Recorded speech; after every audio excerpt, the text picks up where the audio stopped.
This is History Connected.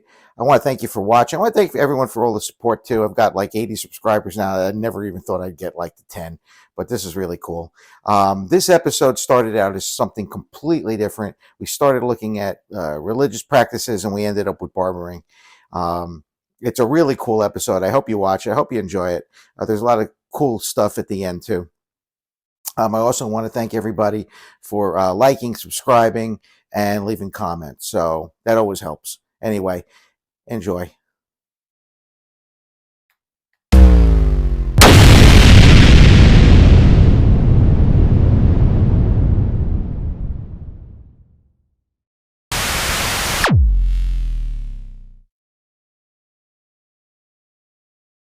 It began with fire. Thousands of years ago, ancient Egyptians stumbled upon a discovery that would change the course of human history. As flames roared in the heart of a desert camp, a peculiar rock began to melt, glowing with an otherworldly brilliance. When the fire died, what remained was something no one had ever seen before: copper.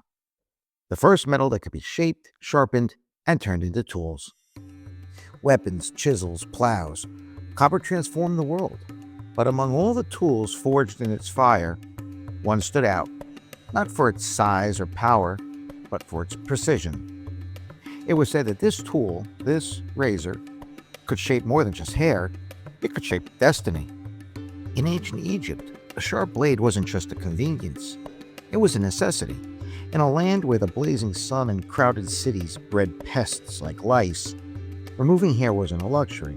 It was survival. Yet for the priests, it went even further. Hair was unclean, a mark of impurity that could offend the gods themselves. Every day, they shaved their heads and bodies, ridding themselves of anything that might stand between them and the divine. In their eyes, a single strand of hair was a barrier to the afterlife.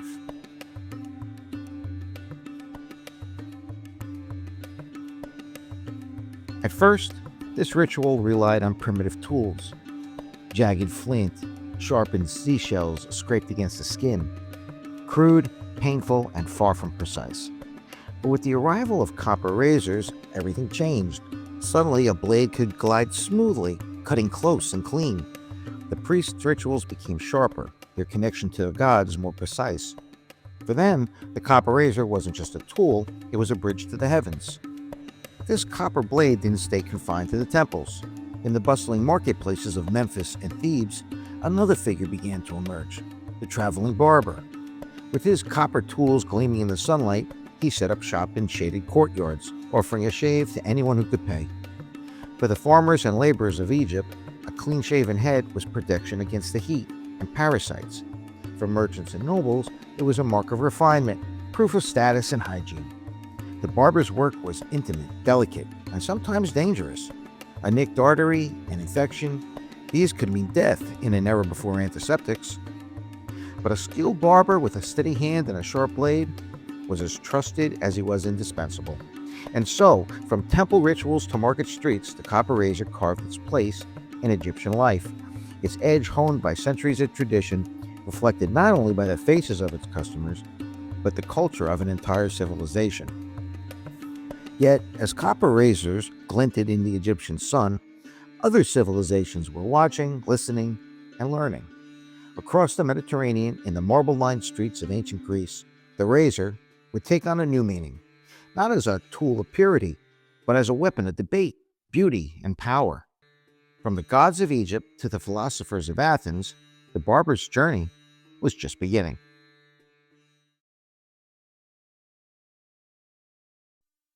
By 500 BC, Greek society was buzzing, quite literally. In the agora, the marketplace at the heart of every city-state, the hum of trade and the chatter of debate were joined by another sound: the scrape of razors. This was no coincidence. For the Greeks, grooming wasn't just hygiene, it was philosophy. To be well-groomed was to be civilized, and civilization, they believed, was the gift of the gods. A scruffy beard, an unkempt appearance, these weren't just signs of neglect. They were signs you'd lost touch with divine harmony. Barbers, or cures, quickly became indispensable. In their curia, part barbershop, part salon, these tradesmen didn't just sculpt beards, they sculpted reputations.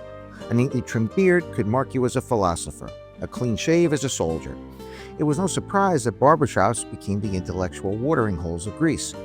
Here among the clinking razors and scattered hairs, customers argued politics, philosophy, and the nature of the universe. But the Greeks were nothing if not contradictory. They saw beards as symbols of wisdom and masculinity, but only if they were perfectly kept. A wild, untamed beard? Barbaric. So the barbers kept busy shaping and sculpting while their customers shaped and sculpted arguments. The Greeks even found divine connections in the barber's trade. Apollo, the god of beauty and harmony, was an emblem of perfect grooming, always clean-shaven, always youthful. Hermes, the clever, quick-handed patron of tradesmen, seemed to guide every barber's blade. To the Greeks, a barber wasn't just a tradesman. He was an artist, trimming chaos into order, one beard at a time. And then came Alexander. In 336 BC, as the young king prepared for his legendary conquests, he issued a simple, practical order: shave. A beard, he said, was a liability in combat, something an enemy could grab in the chaos of battle. The decree spread like wildfire. Soldiers shaved, nobles followed suit, and the clean-shaven look became the height of fashion. Greek barbers now held even greater sway, their razors carving a new cultural standard. By 300 BC, Greek culture, carried by Alexander's armies, was spreading across the Mediterranean. And as it reached Rome, the razor's edge would find its sharpest moment yet: the tonsor. Rome's answer to the barber was about to step into history.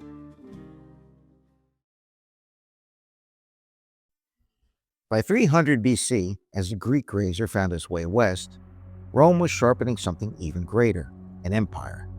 For the Romans, life was a reflection of discipline, and nowhere was this more evident than in their obsession with grooming. A Roman man's hair and beard weren't just part of his appearance, they were a symbol of his place in society.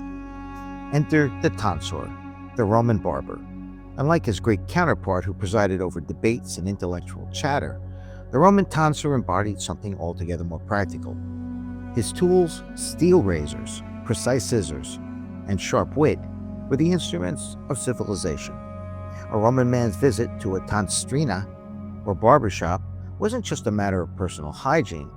It was a ritual, a performance of status, and sometimes a matter of law. The barber's rise in Rome began with a curious tradition. Around 300 BC, the young elite were introduced to their first shave in a ritual known as tonsura. The coming-of-age ceremony marked the boy's transition into manhood. His beard would be carefully shaved and even offered to the gods as a sign of devotion. Jupiter, the king of the Roman gods, was thought to favor cleanliness and order, a reflection of Rome's ideals. And in this act of grooming, the barber played the role of priest, guiding the boy from childhood to citizenship. For those who could afford it, grooming became a daily affair. Roman aristocrats visited their tonsor to maintain their short, practical hairstyles and meticulously trimmed beards, or no beard at all, as clean-shaven faces became fashionable. Even the emperors led the charge. Julius Caesar, for example, was said to have his hair styled daily to hide his thinning hairline. And Augustus, Rome's first emperor, was clean-shaven to embody the ideal of eternal youth. But the tools of the trade were evolving too. By the 1st century, Roman emperors had perfected pivoted scissors, a revolutionary improvement over the spring scissors of earlier times. These new scissors, paired with sharp steel razors, allowed barbers to shape and style with unmatched precision. Haircuts became shorter, cleaner, and more reflective of Rome's militaristic values: sharp, orderly, and practical. Yet the tonsor wasn't just a stylist. For centuries, he also served as a healer, performing bloodletting, tooth extractions, and other minor surgeries. The barber's chair, it seemed, was much as a site of grooming as it was a place of grit and pain. And then there were the stories. Roman writers like Ovid and Pliny the Elder frequently commented on the barber's role in society. Ovid's Ars Amatoria, the art of love, even advised men on the importance of keeping themselves well-groomed to attract women, a nod to the barber's influence in the matters of the heart. But not all stories cast the tonsor in a flattering light. Roman satirist Martial complained bitterly about barbers who gossiped and distracted clients, while the poet Juvenal derided them as symbols of Roman vanity. Still, the tonsor endured. By the time of Emperor Hadrian, grooming was a fixture of Roman life, reflected even in the emperor himself. Hadrian revived the fashions for beards, which became a symbol of wisdom and intellectualism, cementing the barber's role as the custodian of appearances and ideals.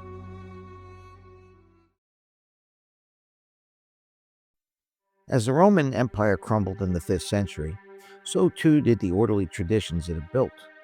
The grand tonstrine disappeared, and with them the finely tuned tools of the Roman tonsor. But the barber himself endured, adapting to a new and brutal age. In the medieval world, survival meant sacrifice, and for many, that sacrifice came at the end of a barber's blade. Somewhere between the battlefield and the barber's chair, a new figure emerged: the barber-surgeon. By the 11th century, barbers had taken on a surprisingly dual role. Armed with razors, knives, and a healthy dose of nerve, they weren't just trimming beards anymore. They were pulling teeth, stitching wounds, letting blood, and severing limbs. In an age where medical knowledge was scarce and surgeons were few, barbers filled the gap with their steady hands and sharp tools. The connection wasn't as strange as it might seem. After all, both barbers and surgeons relied on precision and dexterity, and who better to wield a scalpel or a saw than a man already trusted to wield a razor? The barber surgeon became a fixture of medieval life, traveling from town to town with his portable tools. His services were in constant demand, lancing boils, amputating gangrenous limbs, or simply bleeding patients to balance the humors. But for all his skill, the barber surgeon was a man caught between worlds, respected as a craftsman, but rarely seen as a true physician. And then there was the pole. In the 12th century, barbers began displaying red and white poles outside their shops to advertise their trade. The red symbolized blood, the white, bandages. Over time, the pole became a symbol not just of the barber's craft, but of the delicate balance between healing and harm. The barber pole stood as a quiet reminder of the barber surgeon's paradoxical role. He was a healer, yet he dealt in blood. He was a craftsman, yet he wielded the power of life and death. By the 14th century, the barber surgeons were organized into guilds, granting them some measure of recognition and oversight. But as medical knowledge advanced, their roles began to shrink. Universities and medical schools emerged, training physicians who began to claim surgery as their own domain. In 1540, King Henry VIII formalized the divide in England, creating the United Company of Barber Surgeons. The barbers were allowed to continue haircuts, shaves, and bloodletting, but the surgeons would handle the more serious medical procedures. It was the beginning of the end of the barber surgeon, whose tools of healing would soon be replaced by scissors and combs. By the 1800s, bloodletting and minor surgeries were a thing of the past. The barber surgeon was no more, leaving behind a legacy of precision, pain, and resilience, and a spinning red and white pole as a symbol of their blood history.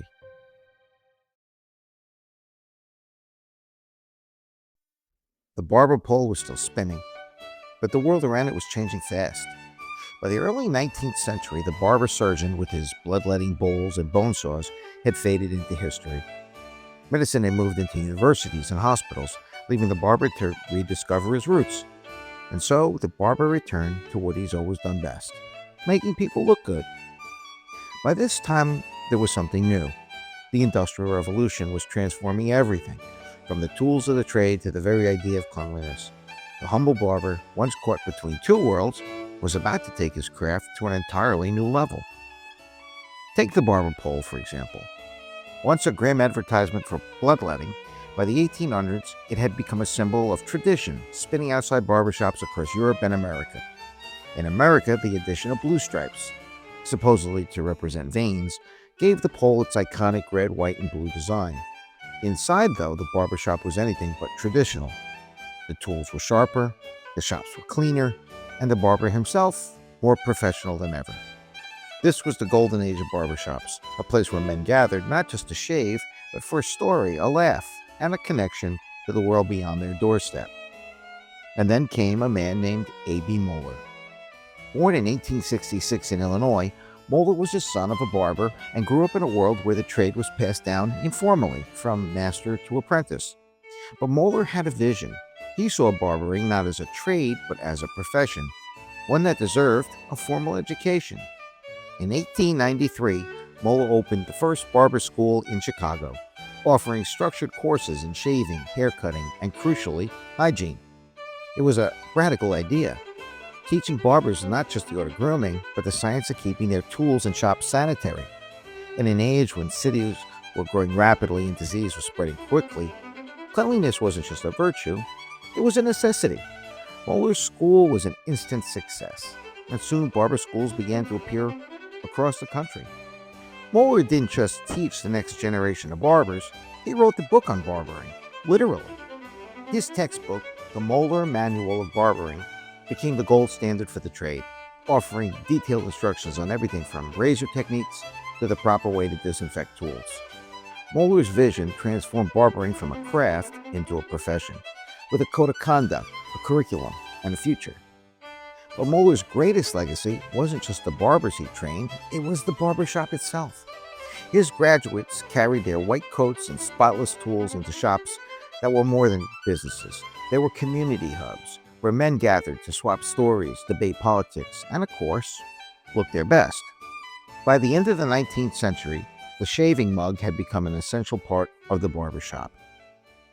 This just isn't any mug. This is a personalized mug. This was my great-grandfather's.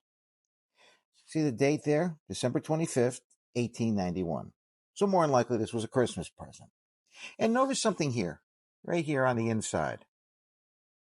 This is called a lathering bridge. Soap would have been placed in there. The barber would have mixed it up with a brush. Excess water and soap would have went to the bottom. And you would have gotten your shave. But this mug you didn't bring with you. You left this at the barbershop. And there would be a rack or big cubby holes, and your mug would have sat there. So when you came in, the barber would have went and gotten your personal mug and given you your shave. It gave a sense of belonging, a sense of community. And that's what barbershops were. It wasn't just practical, it was personal. As the 20th century approached and personal grooming moved into the home, these mugs slowly disappeared, along with the daily ritual they represented. The tools would change, but the barber's role as a craftsman, a confidant, and a cultural cornerstone would endure.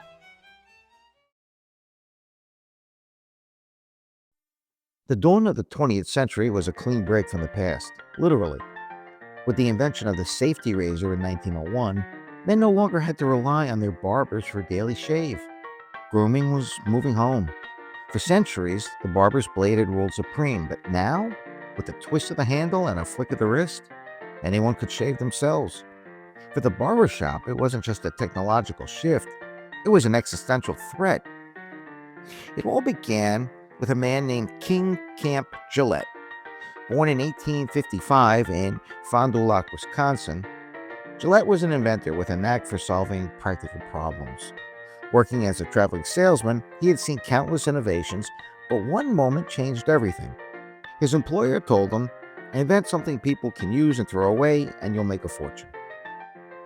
Gillette's eureka moment came in 1901 when he designed a razor using a thin, replaceable steel blade.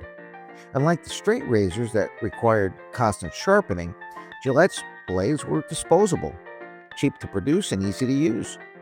By 1903, the first Gillette safety razors hit the market and the world changed overnight. Gillette built his empire on simplicity, selling the razor at a low cost and making his fortune on the disposable blades. By the 1920s, his invention had reached millions of homes, and the barbershop's monopoly on shaving was a thing of the past. But while Gillette was simplifying shaving, another innovator was reshaping the barbershop itself. In 1921, a young inventor named Leo J. Wall changed the way barbers cut hair forever. Born in 1888 in Sterling, Illinois, Wall was an engineer by trade, with an eye for innovation. His journey began during World War I, when he developed an electromagnetic medical massager to help soldiers recover from injuries. But Wall saw another application for his technology, In 1921, he patented his first practical electric hair clipper, a revolutionary tool that transformed barbering into a faster, more precise art. Wool's clippers didn't just save time, they gave barbers a level of accuracy that had been impossible with scissors alone.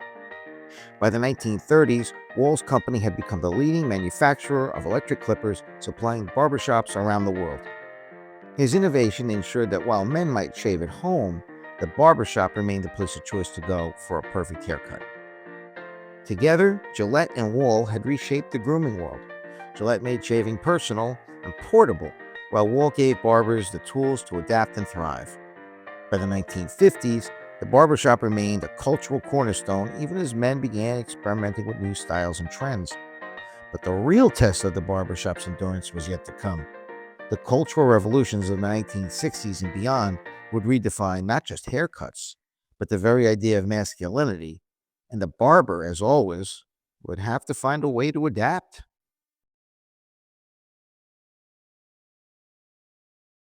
The 1960s brought more than just long hair and rock and roll. It brought revolution. Across the world, ideas about identity, freedom, and masculinity were being redefined. For centuries, the barbershop had been the place where men came to look sharp and stay connected. But in the era of Woodstock and the Beatles, sharp was out and long flowing locks were in. For the barber, it was a crisis like no other. Straight razors and clippers weren't much use on hair that wasn't getting cut. By the late 1960s, barbers across the US and Europe were closing shop as men turned to unisex salons and simply grew their hair long and wild. The barbershop, once a symbol of masculinity, seemed out of step with the times. And then there was the salon. In the 1970s, the rise of the unisex salon offered men something that traditional barbershops didn't: the latest hairstyles, from the shag to the mullet, often paired with a more modern, less old-fashioned atmosphere. Barbers, once the undisputed masters of men's grooming, suddenly found themselves competing with stylists offering perms, highlights, and layered cuts. For the first time, the barbershop seemed outmoded. But it wasn't just about hair. The 1960s and 70s challenged the very idea of what it meant to be a man. Long hair became a symbol of rebellion and individuality, a way of rejecting the clean-cut conformity of the post-war years. For many, the barbershop, rooted in tradition, felt like a relic of an older, more rigid time. Yet for others, the barbershop was a haven, a place where tradition and connection held firm in a rapidly changing world. In small towns and urban neighborhoods alike, barbershops endured as spaces where men could talk freely, swap stories, and stay grounded, even as the world outside shifted around them. And for some barbers, the challenges of the era became opportunities for reinvention. Take Willie Morrow. Born in Tuscaloosa, Alabama in 1939, Morrow was a visionary barber, inventor, and businessman who would leave an indelible mark on African-American barbering. After learning the craft in Alabama, Morrow moved to San Diego in the late 1950s and opened his own barbershop. Cutting hair was just the beginning. In 1962, he invented the Afro pick, a tool that became iconic during the Black Power movement. Morrow's innovation didn't stop there. He published guides on Afro styling, helping barbers across the country perfect their craft and meet the growing demand for natural hairstyles. But Morrow's influence went far beyond the chair. In the 1970s, he founded the California Curl Company, creating and distributing hair care products tailored specifically for African American hair. Through his tools, products, and training, Morrow turned the barbershop into a space of empowerment and artistry, proving that even in times of cultural upheaval, the barber could remain at the center of the conversation. By the 1980s, the barbershop had begun to adapt. Many shops embraced more modern techniques, blending traditional cuts with contemporary styles. Electric clippers became sleeker, faster, and more versatile, and the barbers started offering more than just haircuts and shaves. Some introduced hot towel treatments, scalp massages, and even facials. But for many, it wasn't the tools or techniques that kept the barbershop alive, it was the connection. In African American communities in particular, barbershop remained a vital cultural space where style, identity, and history came together. By the end of the 1980s, the barbershop had weathered the storm of cultural revolution.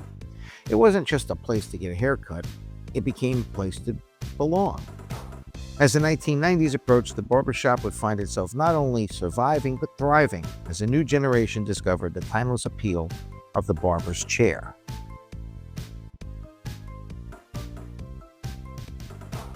And today, as barbershops continue to evolve, they carry with them the weight of history. From copper razors in ancient Egypt to electric clippers in the 20th century, these tools may have changed, but the spirit of the barber remains. In every snip of the scissors and every stroke of the razor, there's a connection, a story waiting to be told.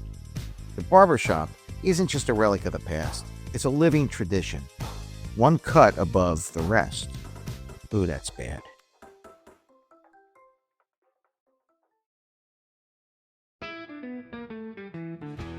Hi, this is Charlie. Just want to say thank you for watching to the end. If you like what you saw, please give a like, leave a comment, please subscribe. All those things really help me.